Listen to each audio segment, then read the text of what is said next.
ፍርድን በጨረታ ክፍል አንድ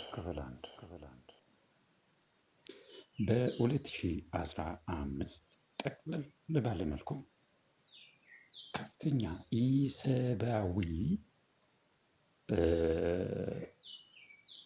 የአካል ጥቃት መጠነ ሰፊ አካል ጥቃት አሁን እዚህ ላይ የማልገልጻቸው ቁጥራቸው የማይቆጠር በኢትዮጵያ መንግስት ታጣቂ ኃይሎች ደርሶብኛል። ይሄንን ያልኩበት ምክንያት በፊት ለፊት እነሱ አሉበት፣ በእጅ አዙር ያሉበትን ደግሞ እነሱ የመንግስት አካል ሆነው እንደዚሁ ስለተዋቸው እነሱ ናቸው ተጠያቂ ማለት ነው። ምን ሆነ? በሁለተኛ ዙር ለኢትዮጵያ ሰብአዊ መብት ኮሚሽን ዴሞክራሲ ተቋም በዛኔ ይህ ኢትዮጵያ ሰብአዊ መብት ኮሚሽን ከተባበሩት መንግስታት ኢንተርናሽናል ኮሚሽን ኦን ሂውማን ራይትስ የምለው አለ የተቋቋመ ያለ ለዚህ ባለፉት በጦርነቱ ጊዜ ብቻ የተጠቁ ሰዎችን ጉዳይ ለማጥራትና አሊያም ደግሞ ይህንን ስልጣን ለናሽናል ዳያሎግ ኮሚሽን እና ለኢትዮጵያ ሰብአዊ መብት ኮሚሽን ለሶስት ኮሚሽኖች ነበር የተሰጠው። እንደዛ ሆኖ በተከታታይ ነፍስን እስከ ማጥፋት ድረስ በቅንብር እነኚህ የተፈጸሙብኝን ከቀን ወደ ቀን ነበረ ለዚህ ኮሚሽን በስልካቸው በአካል እየሄድኩ ስዘግብ የነበረው። ከእንግዲህ መዘገብ ነው፣ በአቤቱታ መልክም አስገብቼ እንደዛ እየሆነ ወደ ምዕራብ ወለጋ የተመለስኩበት ጊዜ ስለሆነ በዚች ሰዓት ላይ ብዙ ጥቃቶች ሲፈጸሙብኝ የመጨረሻው እስር ቤት ውስጥ የተፈጸመብኝ ጥጋበኞች የመንግስት ታጣቂ ኃይሎች ከመሬት ተነስቶ የተፈጸመብኝ አካላዊ ጥቃትን ሪፖርት እያደረኩ መውጣት መግባት የሚሄድበት ቦታ ሁሉ እንደዚህ አይነት በጣም ለሰው ልጅ አስፈሪ የሆኑ ማስፈራራቶች ስለሚደርሱብኝ ከቀን ወደ ቀን ሪፖርት እያደረኩ ምንድነው የሆነው? በዚህ በአፕሪል ውስጥ ናሽናል ኢንኩሪ ተዘጋጀ።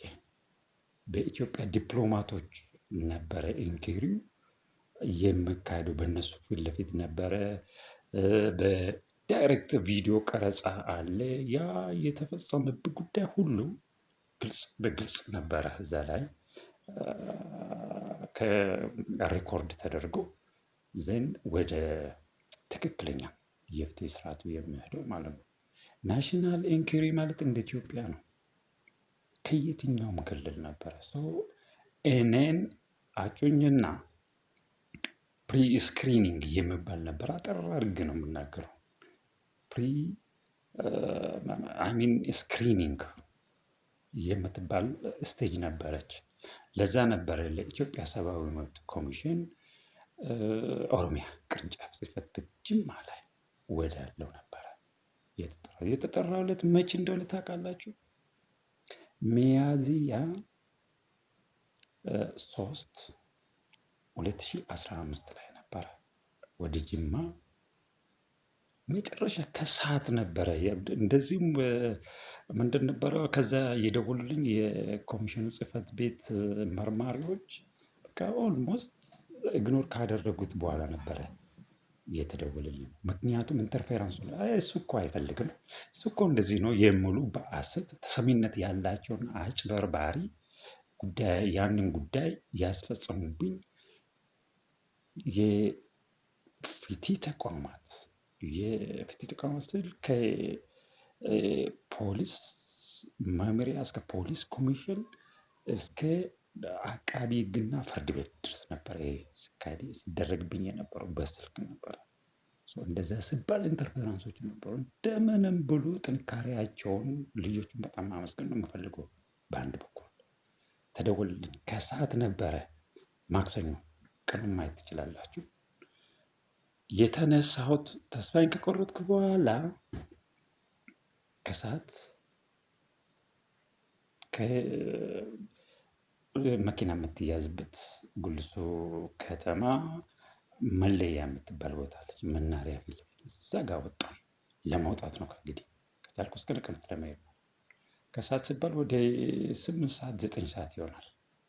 ልክ እዛ ቀን ሁሉ አዘጋጅቼ ሲወጣ ዶልፊን መጣች ከች ብላ። የምትመጣው ከየት ነው? ከጫንቃ ነው። ስትደርስ ገባሁበት፣ ወጣን፣ ሄደን እዚች ጋር ከኬላ አለፍ ብሎ ትንሽ ከተከደ በኋላ ወረሰዩ የምትባል ቦታ አለች። ኮበራ ወንዝ የምትባል ቦታ አለች። እዛች ጋር 2 ፈላ ወጣቶች ጠመንጃ ይዘው ነው የገቡ። ልክ እንደ ተሳፋሪ ገቡ። ሄደን የሚያውቁት ሰው ነበረ ከኔ በስተጀርባ፣ ስሙን ይጠሩት ነበረ። እሱን ማንሳት አልፈልግም ቁም ነገር ስላልሆነ፣ ግን ግንኙነት እንዳላቸው ደግሞ ልነግራችሁ ግዴታ ነው። ሄደን ኬሌይ የምትባል ቦታ ስንደርስ ወረዱ። እየሳቁ ነበር ሲሄዱ የነበሩ እነኚህ ፈላዎች ወረዱና ከዛ ውረድ አሉ። ለምንድን ነው የማወርደው? ውረድ አሉ። ልክ እኔን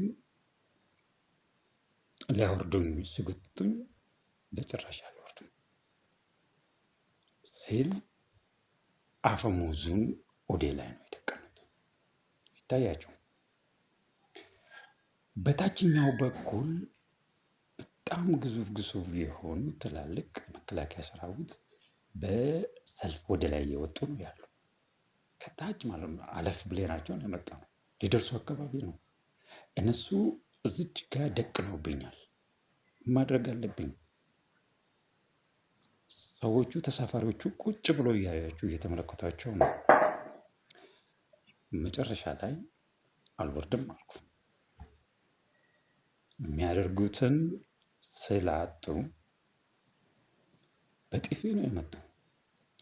በጣም ጥርሴን ነክሼ ነው ያለኩት። ከታች ያሉት ተሰልፈው የመጡት እዛ ጋር መድረሳቸውን ስላወቁ ብቻ እንጂ ብቻ አልናገርም።